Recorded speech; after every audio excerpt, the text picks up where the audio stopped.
how to turn off timer on Snapchat. Hey everyone, welcome back to our channel. In today's video, I will guide you on how you can turn off timer on Snapchat, so make sure to watch the video till the end. Now, in order to enable or disable the timer on Snapchat, what you have to do is go ahead and then launch the Snapchat application here.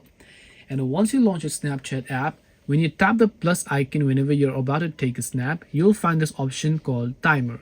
So if you had basically set a timer over here, and if you want to disable the timer, you can again tap on this little icon over here to disable a certain timer.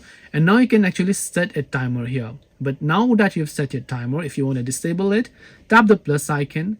And here you can see timer is enabled. So tap on this cross icon in order to disable the timer again. It's as simple as that.